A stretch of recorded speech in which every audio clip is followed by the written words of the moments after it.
Hello, everybody. So today we'll be concluding the lecture on periodontal flap. The second part of the topic, periodontal flap. So in the previous lecture, we have dealt with the main periodontal flap topic, right? So in that, there were a lot of things which we had discussed. The first thing was we spoke on the critical probing depth, definition, classification of periodontal flap, indications and contraindications of periodontal flap. Then I went on to go with the incisions used in periodontal surgery. And then I covered original Widman flap procedure as well as the modified Widman flap procedure, right? So we will continue with the second part. So one of the things which I had told you in the previous lecture was basically about how would you go about with the flap surgery. So in the modified Widman flap, so I told you there are three basic incisions, right? So the first incision is called as the internal bevel incision. The second one is called the clavicular incision. And the third one is called the interdental incision, right? Yeah. So once you reflect this flap, you're going to go with your debridement of the root surface. And most of the time, we don't do any osseous contouring, right? I think there was a small error in the previous lecture where I told there would be osseous contouring, right? So there'll be no osseous contouring in a modified Widman flap. But when you go back to your original Widman flap, right? So you will be doing some sort of osseous contouring in original Widman and not in modified Widman flap, right? Okay, so it's very important that your flap elevations plays a very important role in your flap surgery, right? So that will determine whether you have been able to access entirely to your root surface or to your bone surface. Also, one of the key parameter, that is a flap, how you handle the flap will determine basically your healing process too, right?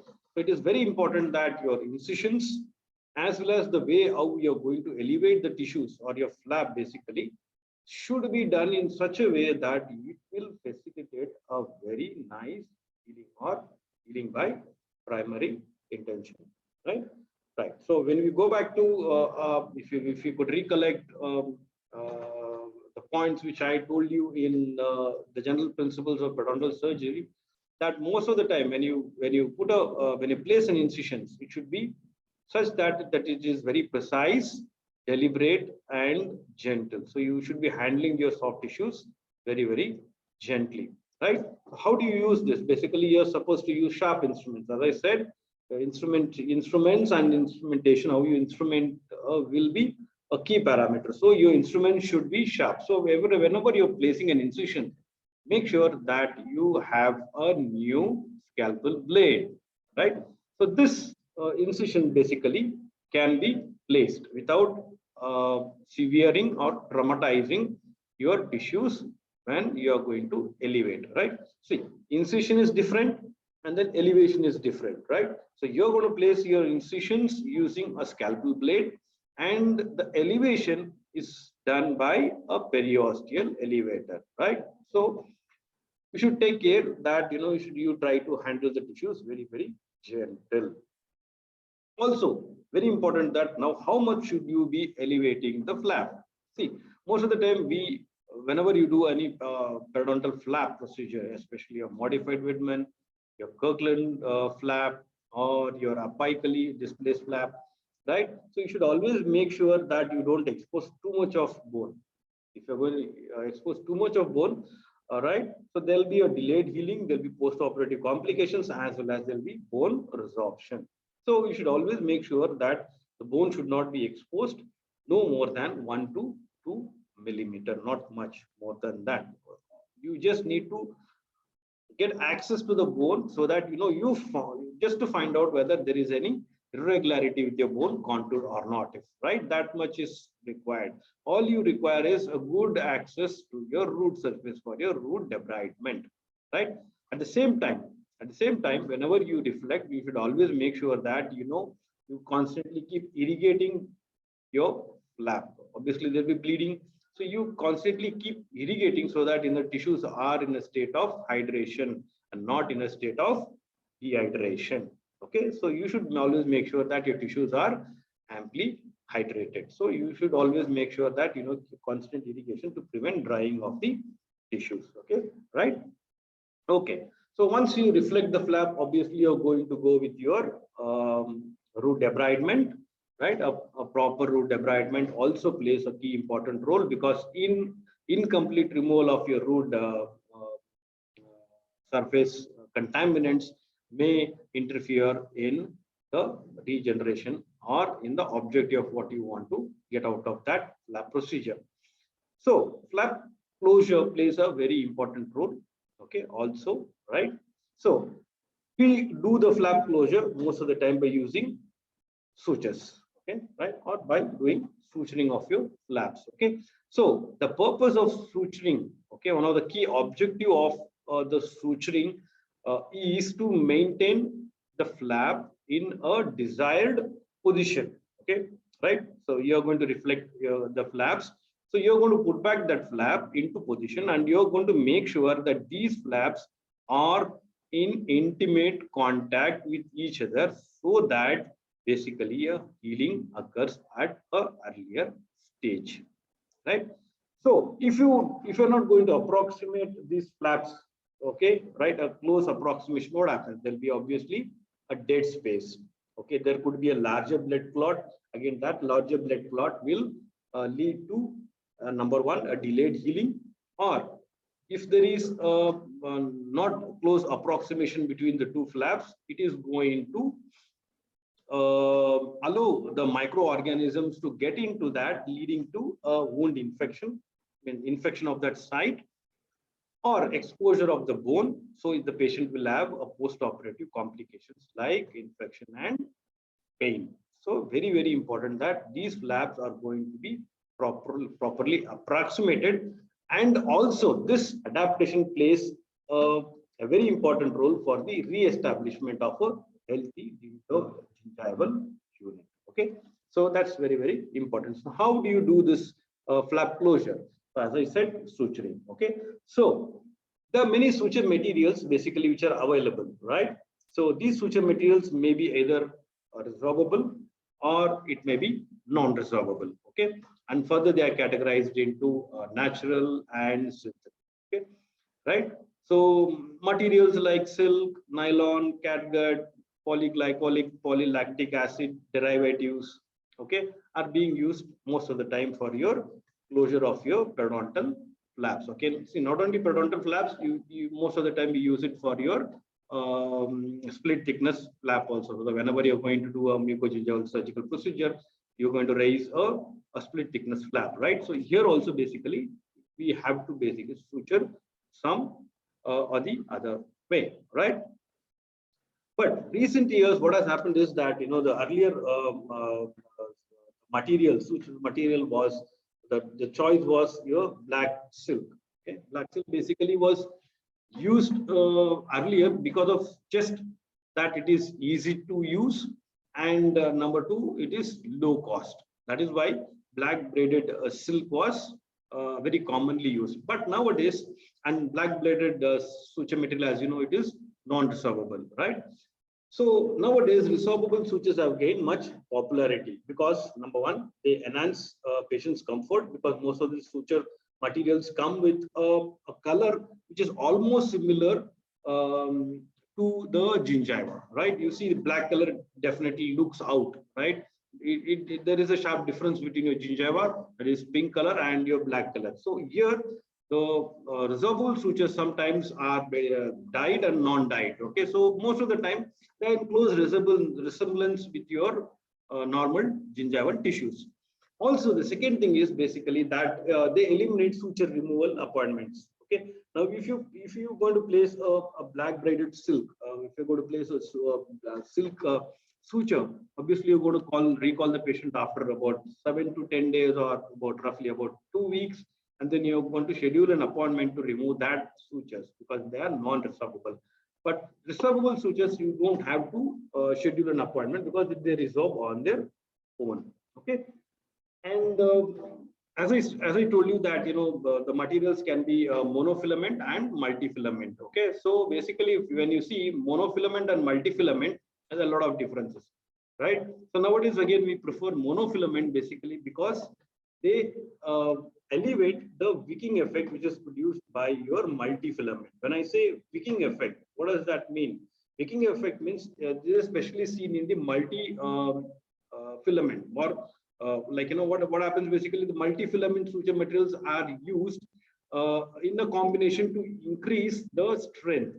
Okay, that means each suture material is uh, braided. Okay, it's just like a braided, they are made in a combination. So between these braids basically there is a lot of micro pores or micro spaces which will allow the bacteria or the microorganisms to get into that.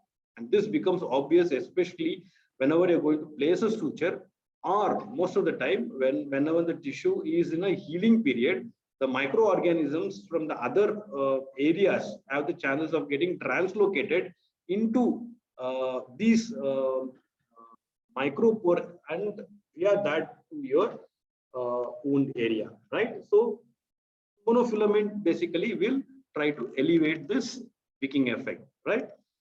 So as I told you, the brag bladed silk was one of the most commonly used non-resolvable suture material because of its ease and ease of use and its low cost.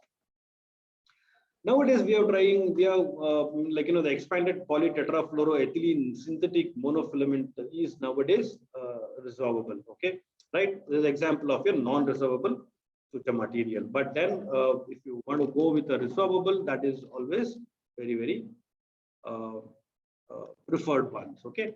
Also nowadays, just to prevent that the wound getting infected, what we call as the surgical site infections, SSI, right? So antibacterial coated suture materials are also available nowadays. Okay, the example is these suture materials are coated with triclosan. Okay, triclosan is basically a antibacterial or antiseptic substance, right? So we have covered the suture materials, right? So the suture techniques which are used to approximate these flaps, okay, are different types, right? So it consists of a direct loop, direct loop or simple interrupted or what we call circumferential. Another technique is figure of eight. Then you have the mattress sutures. Again, the mattress sutures, we have two types.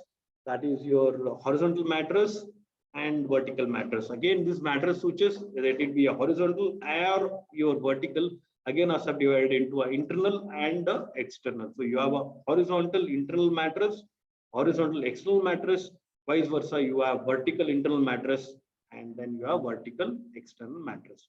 Apart from that, you have your swing sutures, and then you have your periosteal sutures. Okay, and these are the different suturing techniques. Now, the other variant is basically a continuous loop or continuous sling sutures can also be placed to approximate the flaps.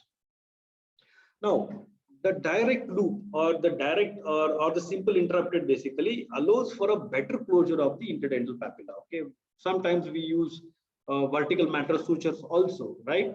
But the simplest technique is always to have a direct suture technique basically. Now these are used when bone grafts are used. Again, when bone grafts are used, there are other better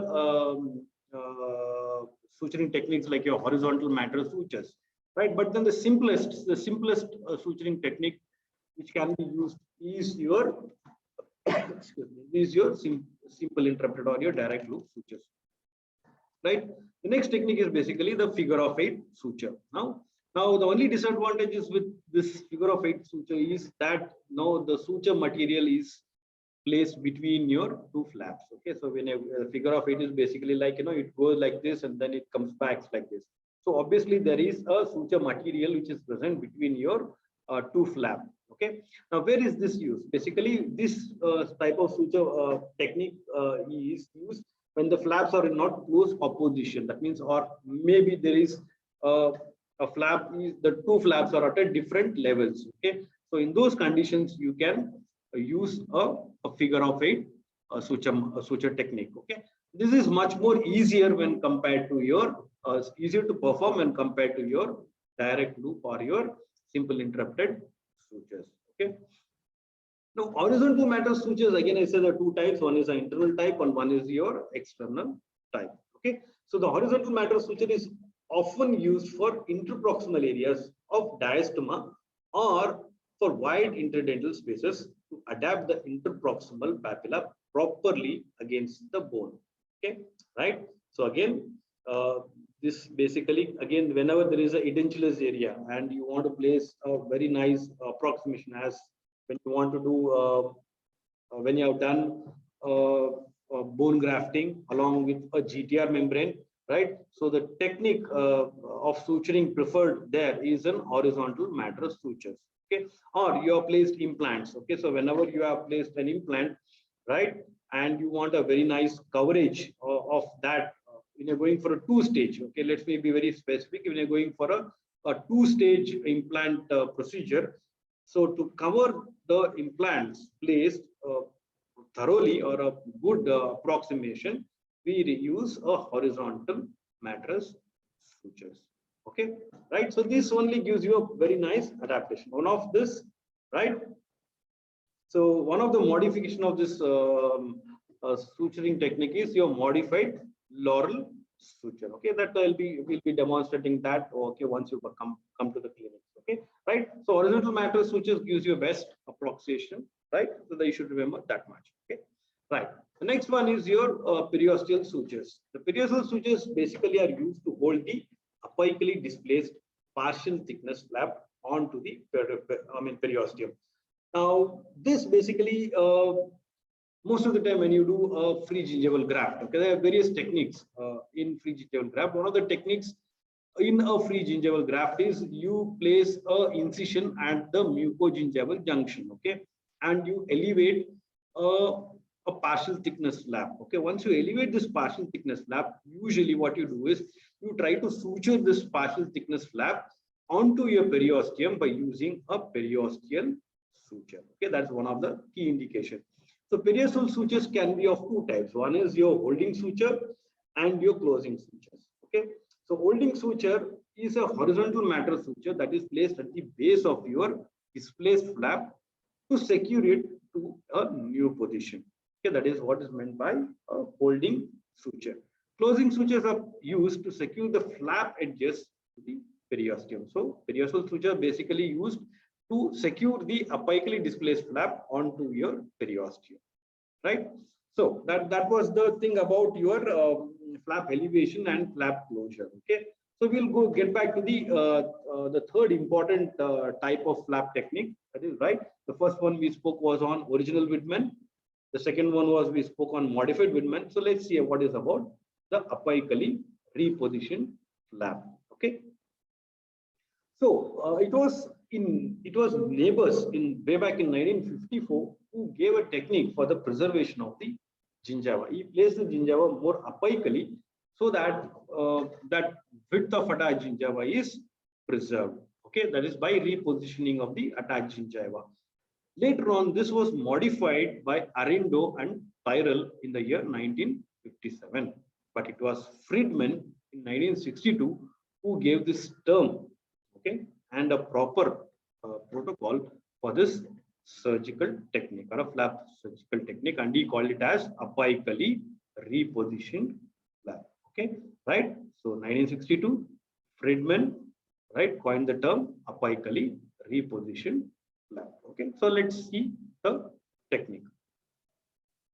So before we go into the technique, let's go into a little bit of your objectives. Okay, what are the objectives of this apically repositioned flap? Number one, eliminate the entire pocket. See, modified Whitman is a flap surgical procedure not aimed at eliminating the pocket. It is to reduce the pocket. Original Whitman was a technique to eliminate pocket. Same thing, apically repositioned flap main objective is to eliminate pocket by apically positioning the soft tissue wall of your pocket. Okay, that's just remember this much. Techniques will differ on what you want to, what is the objective you want to gain out of that flap technique, right? The next one is to preserve or increase the width of attached gingiva. Okay, the third one is to increase the access or to improve the accessibility to your root surface as well as to your bone surface. Okay, these are the objectives. What are the advantages? Okay, this type of flap technique saves the existing keratinized tissue. It does not sacrifice the existing keratinized tissue, and it leads to a full pocket reduction, or let's say entire eradication of your pocket. So it can be told that it is a pocket eradication technique. Also, it gives good accessibility to your root surface as well as to your bone surface. What are the disadvantages? Since some of the root surface will be exposed, it will cause aesthetic problems. That is the first disadvantage. The second one is it may cause attachment loss. Okay, you are going to give a again internal bevel at quite a distance, so there will be some amount of attachment loss which may occur due to the surgical procedure. The third one is once the root surface is exposed, it might lead to a hypersensitivity, right? Also, when the root is exposed, plaque may accumulate on that. The plaque obviously will release acids that will cause demineralization of your root surface, what we call as root caries. Now let's come to the procedure. Okay, right? The first one is the incision and how you reflect the flap. Okay, right? So here also we are going to use the same incisions. First incision, second incision, and third incision. This is quite similar to your original Widman flap. Okay, so the first incision is obviously your internal bevel incision. The only difference is in original Widman flap, you're going to place this internal bevel at quite a distance from your gingival margin, that is 1 to 2 millimeter. Here you're going to be a little bit conservative. You're going to be only placing 0.5 to 1 millimeter from the crest of the gingiva and also aimed at your crest of your alveolar bone. Right? The second incision you're going to give is your clavicular or sulcular. And then you're going to elevate a flap. The third is your interdental incision to remove the wedge of tissue. Okay. Now, along with that, what you do is you're going to give vertical incisions. That is why I said it is quite similar to your original Widman flap. So, so vertical incisions are placed extending into your alveolar mucosa. Okay, right? So these incisions be placed well beyond the mucogingival junction. Basically, why? Because we want to place this flap apically. See, vertical incisions beyond the mucogingival junction will always give you that motility or mobility of your flap, either to be placed coronally or to be placed apically, right? So you're going to give this vertical incisions. And then what you're going to do is you're going to do a removal of your granulation tissue, right? And a good root debridement by using curettes. Okay, then a subgingival professional mechanical plaque removal is done. Now, once you do this, you are going to do some amount of osseous recontouring. That's why I said it is quite similar to your original Widman flap. So, osseous recontouring can be done using burrs or by using chisels. Okay, so chisels you can use Austen bend chisels or Rhodes back action chisels. Okay, these are two types of your chisels. Okay, and then this flap is apically repositioned. Okay, and suture. So you're not going to put back this flap back to its original position. Rather, you're going to place it right more apically to its original position. So this comes under repositioned flaps. Okay, apically repositioned flaps. So this is how it is. So here in this first diagram, when you see the first one, right, you are going to give an internal bevel incision, right, 0.5 to 1 millimeter away from the crest of the gingiva, aiming at your crest of your alveolar bone, right. So once that is done, you are going to place the second incision, that is your clavicular incision, right, and then you are going to give, you're going to reflect a flap. Okay, now this collar of tissue, okay, right, is removed by either your Orban's interdental gingivectomy knife or by using any curettes. Okay, then what we do is basically we are going to place two vertical incisions, one at the each end of your envelope flap, okay, right, or each end of this horizontal incision. Sorry to use this envelope flap. This is not an envelope flap, right? So these are horizontal incisions. So at the end of these horizontal incision, you are going to place two vertical incisions extending well beyond the mucogingival junction. So you have your one of your vertical incision and one more vertical incision here, right? So you're going to reflect this, and then you're going to do a thorough root debridement. And this is your osseous recontouring. As I said, you can use chisels or you can use round burrs to contour your bone. Okay, so once you do that, you're going to inspect thoroughly that if everything is all right, and then you're going to use simple interrupted sutures here, and then you're going to place direct loop sutures here or sling sutures. Okay, we don't prefer sling sutures, but then I mean, like, you know, you can use a direct loop or a simple interrupted sutures, and then a periodontal dressing can be placed. Okay, now this is your apically repositioned flap. Okay, so let's go to the next technique, that is something called as a papilla preservation flap. Okay, now what do you mean by a papilla preservation flap? Let's see that. Okay, right. So this papilla preservation flap most of the time is recommended, okay, or preferred in aesthetic zones. When you say aesthetic zones, most of the time in the maxillary anteriors. Okay, right. So this is a technique basically which aims at preserving the interdental soft tissues. Okay, we by through this technique, we always try to preserve your soft tissue, that is your interdental papilla. Okay, so it was Takai in 1985 who proposed this surgical approach called as papilla preservation technique. Later on, there are a lot of modifications into it. It was Cortellini in 1995 and 1999. He gave modifications. After that, also there were a lot of simplified papilla preservation techniques. There are a lot of variations to it or modifications to it. But original papilla preservation technique was proposed by Takai in 1985. Okay, so whenever you see two findings, that is, one, there is a diastema between your central incisors or lateral incisors, and there are pockets adjacent to it.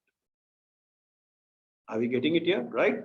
So whenever there is a diastema and there are pockets adjacent to the diastema, right? So here the technique preferred is a papilla preservation technique, right? It's a very aesthetic surgical procedure. Okay, right. So let's see the procedure. Okay, so incisions. Okay, I'll be describing this again later on with the help of your picture, so that you'll be able to understand it better. So first, clavicular incisions are made at the facial and proximal aspects of the teeth without making incisions through the interdental papilla. Now, what does this mean? That means you're going to place clavicular incisions. Okay. Now, let's assume these are the central incisors, right? You're going to place clavicular incisions at the cervical aspect, right? Are we getting it here? But you're not going to split the papilla. If you're going to split the papilla, it is going to be a conventional flap, right? That is why this is called as a papilla preservation flap. We are not splitting the flap papilla into two. Okay, right? So you have made clavicular incisions on the facial as well as the proximal aspects. Next, what you do is you're going to carry these incisions on the lingual or the palatal aspect of the tooth. Okay, right?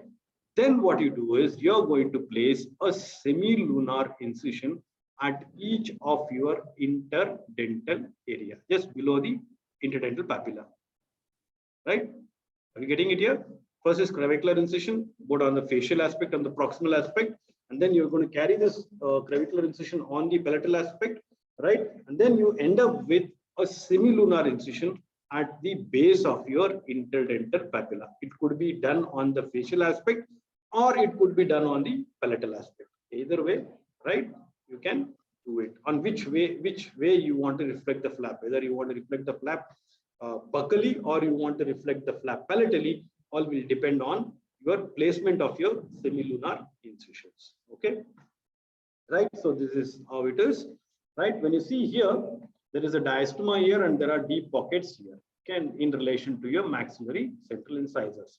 So the first thing you're going to do is, as I said, you're going to place clavicular incisions, right, at the facial aspect, and then you're going to carry it into the proximal aspect without splitting your interdental papilla. So you're going to just make clavicular incisions here and here. You see these red lines? These are the red lines which will demarcate your clavicular incisions.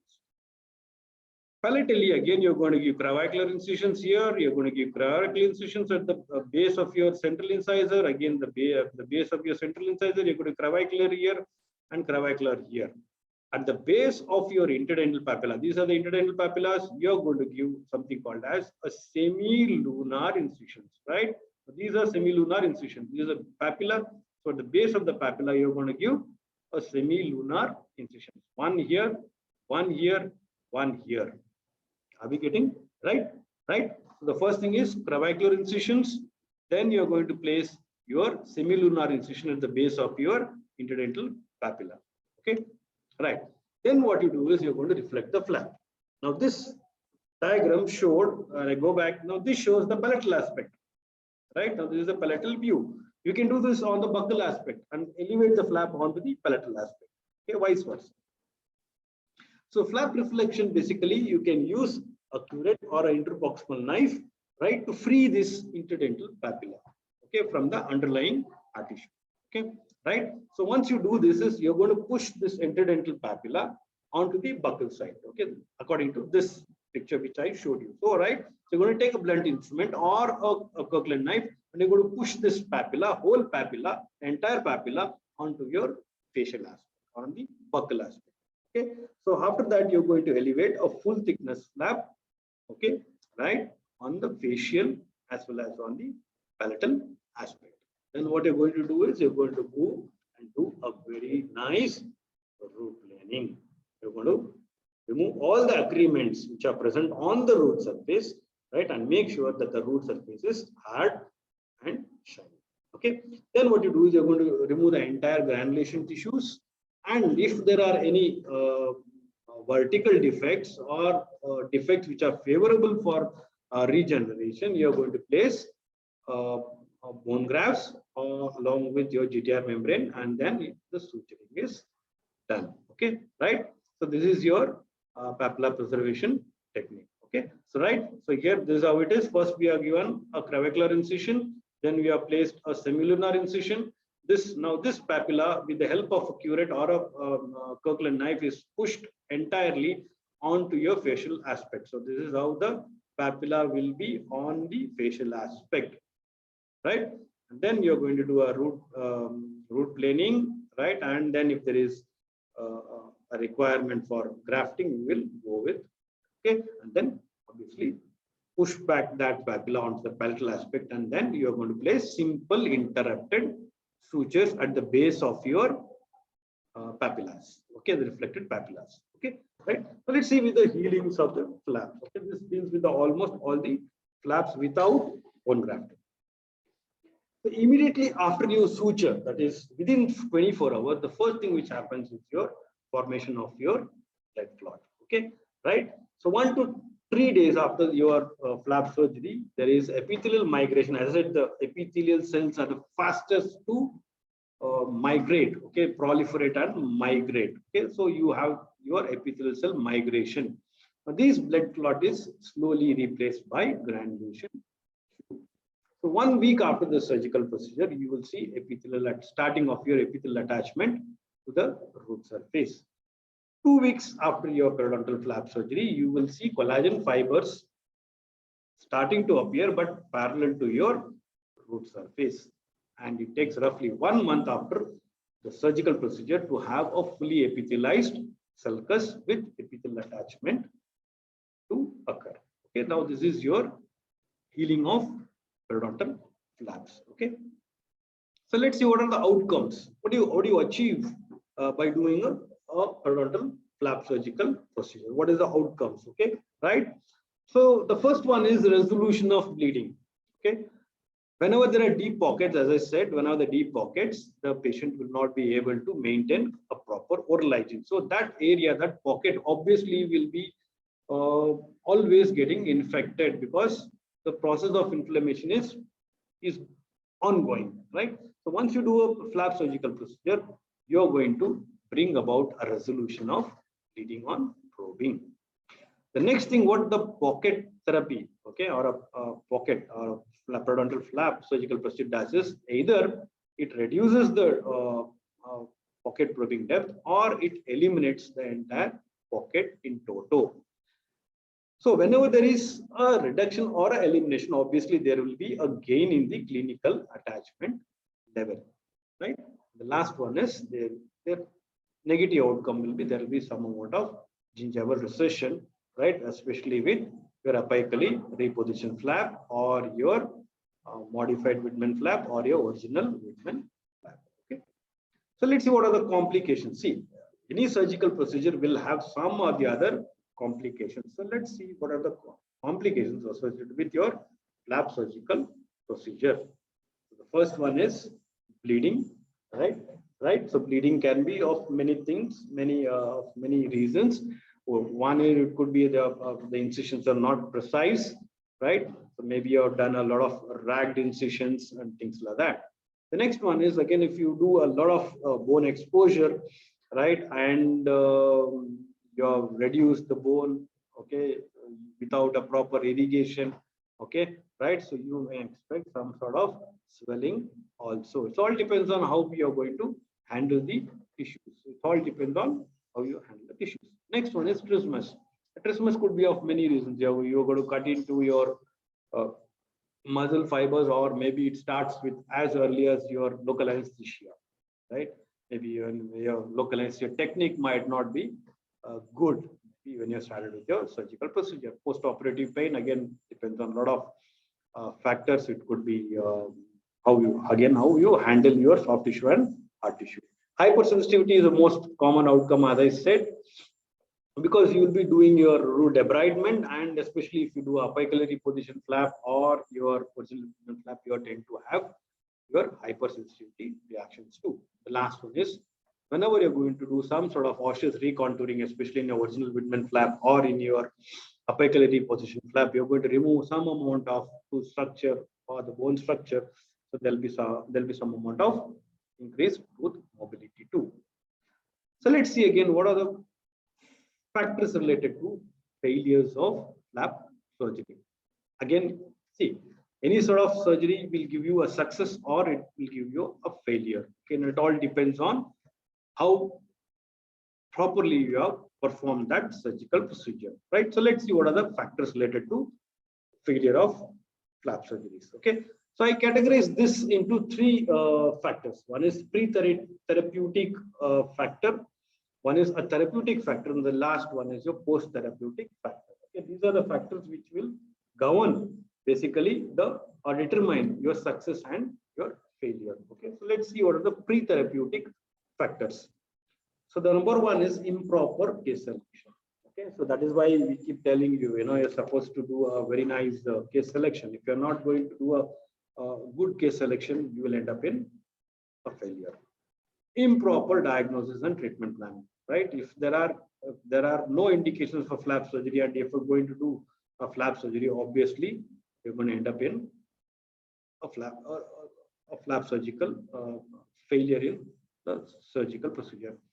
Failure to recognize anatomic variations. There could be some anatomic variations like your enamel pearls or enamel cervical enamel projections or ridges, right? And if you're not going to eliminate these anatomic variations, okay, these are ideal plaque accumulating niches, right? So if you're not going to eliminate these, and first of all, if you're not going to recognize these anatomic variations, and then you just end up in just doing a blind procedure, then you will end up in a failure. Improper preparation, starting from your initial initial preparation, that is your supra and subgingival professional mechanical plaque removal is very, very important, right? So if you're not going to do a good preparation, then again, you will end up in a failure. The last, I mean, the other factors also which could be are like your clenching and bruxism. Again, this is related to your occlusal forces, okay, which may play an important role in again the success or failure of your surgical procedure, right? So these are the few factors which are related to your pre-therapeutic failure, reasons for pre-therapeutic failure of your flap surgical procedures. Let's see therapeutic, okay? That means therapeutic means when you're going to do the procedure itself, right? Basic, if your first one is, if you're not going to take a proper aseptic surgical procedure is not followed, that is the main key. That means if your instruments are unsterile, not sterilized properly, you're not going to be following a proper aseptic protocol, right? Like your gloves are not sterilized, you're using examination gloves as to perform, then this could be one of the many reasons for your therapeutic reasons. Improper surgical procedures. Again, if you are not going to follow a proper surgical procedure, then that could be also one of the reasons. Over reflection, as I said, over reflection, right? If you're going to do anything over, that also could lead to more exposure of bone and subsequent resorption of the bone. Incomplete debridement, okay, under reflection. Under reflection also plays. If you're not going to visualize the root surface or your bone surface, then you're not going to do a complete root debridement, right? So see, one of the main objective of a flap surgery is to get a direct accessibility and visibility. If your flap is under reflected, I mean, what is the point, isn't it? Right? So again, you need to do a proper reflection, as I said, right? So that you get accessibility to the complete root surface accrements. Incomplete debridement, even though you see it is all really interrelated, don't you see it's all interrelated, right? If your flap is under reflected, obviously you're not going to look into your root surface area, so in fact you're not going to be doing a proper debridement, so you'll be doing an incomplete debridement of your root surface. Next one is, as I said, a proper flap closure is also very, very important. So if you're not going to approximate your flaps properly, right, there will be formation of dead spaces or a big clot, okay, or there will be a seepage of your microorganisms into that area, exposure of bone, etc. The last one is two-type flap closure. If you're going to secure your flaps too tightly, it is going to lead to necrosis of your flap, okay, thereby again leading to a failure. That's the last one, that is your post-therapeutic factor, okay, right? Number one, that is your patient compliance, okay. So as I said, if the patient is not going to maintain a good oral hygiene, even if you do a very fantastic flap surgical procedure, and if the patient is not going to maintain his oral hygiene after that, then that will be a big disaster, okay. That is why one of the contraindication of periodontal flap surgical procedure is that if the patient is not able to maintain his oral hygiene, they are not the best candidates for your surgical procedure, okay, right? So this finishes the chapter, right, on the periodontal flap. I hope you have understood this topic. In case if you have any doubts, I recommend you to go through this lecture once again, right? So you are welcome with your doubts anytime in person at my department, okay? So have a good day.